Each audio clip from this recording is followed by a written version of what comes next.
wished for a better act to follow and also for a tougher act to follow. So thank you, I guess, for that. Okay, I'm Tin, I'm with the Engine Room. Yeah, we work globally in supporting organizations to integrate strategically and tactically technologies into their work. And I'm here to talk to you about the trends in civic technology, the trendy trends in civic technology. But the first thing that I wanted to talk about is what we even mean by civic technology. Because it's a really broad subject, and I'm sure that if I asked any of you, everyone will have a slightly different view of what civic technology actually encompasses. So at the moment, what peers that I trust and respect are defining as the civic technology is that it's the use of technology for the public good, which again doesn't really help in focusing it. But it does help because it kind of puts us in the driving seat of this presentation, speaking about the civil society and the social change organizations doing technology towards transparency, accountability, and so on. There was a research done by the Knight Foundation in 2013 that was looking into investments in civic tech, and they counted around $430 million being invested in civic technology. But the thing is, within the, let's say, hat of civic technology, they were also considering peer-to-peer sharing platforms like Airbnb and information crowdsourcing platforms like Waze, which basically took off the biggest chunk of those investments. So we are not talking about those. So this is our title, and it's nice and dreamy, and this is me nicely dreaming about it. I thought this would be funny for me. Actually, it's kind of creepy. So let's move on. So what are the trendy trends in civic technology? First of all, there are many groups that are doing excellent work in collecting everything that's out there in civic technology, and it's a lot of things. So only recently, this year, Matt Stenbeck, Director of Technology for Microsoft, Director of Civic Technology for Microsoft, Micah Sifri, co-founder of the PDF and current founder of Civic Hall, and Ellen Simpson, Director of the Civic Hall Labs, have started work on the Civic Tech Field Guide. You can see it on that link. And basically what they're doing is they're collecting information about what civic technology platforms are out there. And at the moment they have collected, through the help of other practitioners and they went to TikTok to collect information to PDF New York and so on. I think you can also actually visit that link and provide your own input as well. They collected up until now 387 projects split into 33 different categories. This is actually a screenshot of the spreadsheet.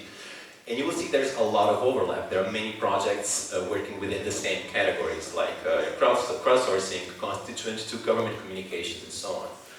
So, trend number one, proliferation. Many people are working on civic technologies, so all over the globe. So, we are assuming that we are all moving towards good results out of it. Not necessarily. So the Engine did a research in the past year with our partners and friends from South Africa and Kenya, and it's called the Tool Selection Research, and we're basically trying to figure out how organizations that do projects based on tech actually select the tools that they are using. And we also asked a bunch of questions about how they selected tech and also what was the result of their project. And half of them said that nobody actually used their platform. Which is, half is a lot. And we'll talk about this a little bit more, but there are also, experts in the area that are also being, increasingly critical about civic tech and the possibilities of civic tech. This is a beautiful quote from Josh Tauber, who is the founder of GovTrack.us and a million other civic tech projects. He's been in the scene for, 10 years. And this is what he says in one of the blog posts that he wrote about about improving democracy in civic tech. If you wonder why you don't see your idea out there, it's because it didn't work the hundreds of other times somebody tried it. So I guess trend number two, disappointment.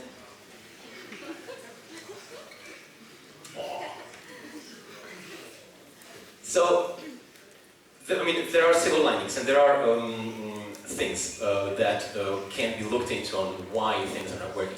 So in our research with the tool selection process, we asked these three questions to the groups to see whether they did research around them, And the first question was, did you do, before choosing the tool and building your tech project, did you do research on your audience, on your stakeholders? The other one was, did you do research around the problem you're trying to solve? In terms of, have there been other projects, non-tech related, that have trying to address it? What's the advocacy stance at the moment, and so on. And the third question is, did you do research about other technical solutions that are out there? Unsurprisingly and unfortunately, almost exclusively, the groups picked one of the three. And I think only 3 organizations actually tried to do research in all 3 areas. And also unsurprisingly, the organizations did research in that area that they felt most comfortable with. Tech organizations did tech research very well. Organizations with a strong user base, with a strong stakeholder base, did the research on their stakeholders. But there was not a lot of overlap. So I built a Venn diagram that shows the overlap between users, the problem, and the tech. And so this is a problem, because if we think about civic tech, we have, in the name itself, we have civic and tech together. But if we have organizations that are siloed within their own expertise, we risk, for example, people not using our tool, or the tool not being adapted to the advocacy purposes of it. Or, for example, the tool not being the right tool for our constituency. There is a recent research, very recent, from the World Bank, written by Tiago Peixoto and Jonathan Fox.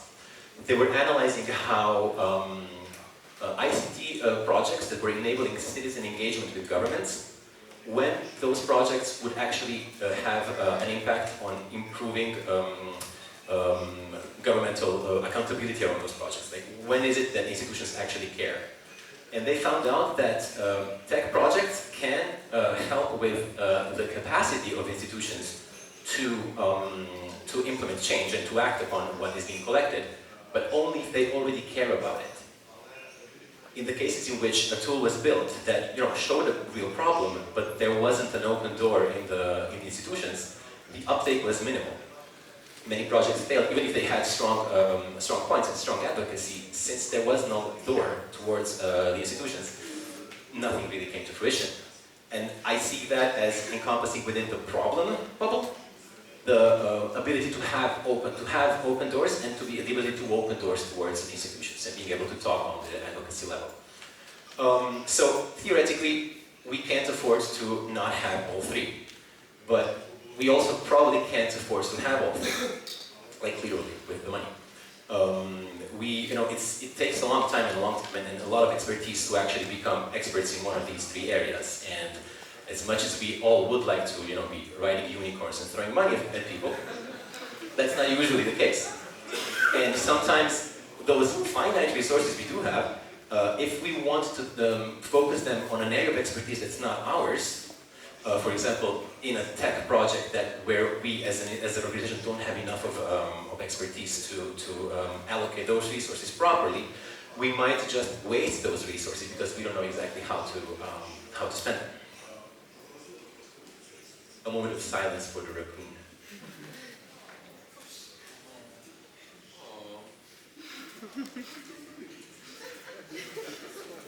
That's the saddest gift I've ever seen. So, I know. So, what would make sense, of course, is building collaboration with different organizations working in the same area that have skills that we lack, so that together we can hit all 3 areas. Easier said than done. First of all, because it's again a question of resources. The resources aren't much. If you're working in the same field, we are probably going for the same funding as well. And so that's the main problem in the question of how to build strong and meaningful collaborations with other groups, is fundamentally the question of trust. How can we build and create trust with another organization so that we can have an actual concrete collaboration instead of like an arm's reach collaboration. So what we will propose is 3 kind of dimensions on how to build trust effectively. The first one, organizational transparency. And this is not government transparency, it's our own transparency. Being open with what we are, what we do, how we do it, successes and failures, warts and all. so that once we want to actually build a collaboration with another organization, they know what to expect from us, and we know what to expect from them. Linked to that, we have proactive openness. By that I mean an actual plan to always keep open. And again, this is not only about open data, it's not about using the appropriate formats. It's first and foremost about the mentality of openness going forward. And the third part is the responsible use of data. So if we are building tech projects and database projects, then all of us are somehow, somewhere collecting data about our constituents. Automatically, that means that we need to create systems where we protect that information because we want to protect the people we are fighting for. And if we make a collaboration with another organization, we are basically asking our constituents to trust them as well. That's why a responsible use of data and a responsible, open and transparent and clear process on how we collect the data and process it and make sure that we protect it is important, because that way, on a two-way scale, we can ensure that protection. That's the ugly copy of it. I'm very happy with that. And so, with 3 minutes and 40 seconds to spare, the key takeaways: users, problem, tech, the seldom overlapping trio. Collaboration, that therefore is vital and smart, and trust is key, but it's also hard. And trust can be built through organizational transparency, proactive openness, and responsible data usage. And I will leave you with a list of fun things to read that inspire this presentation, like this presentation. That was very meta. You can access on that link and take anything you want from there, and I will be putting more links into that. The Josh Tauber's blog post, You Want to Reform Democracy, really good. Laura McKellen, which I didn't talk about more, but she's a great example of how to look into human-centered design and design thinking when building civic tech projects. Tom Steinberg, former ED of My Society, wrote a beautiful piece, sort of tangential to what we are talking about, but I think really smart in learning, again, how to speak openly and aggressively about what we do and stop being so polite. Matt Stampeck, Towards the Taxonomy of Civic Tech, is the blog post that collects that Civic Tech Field Guide spreadsheet and the Civic Tech Field Guide at the end. Thank you.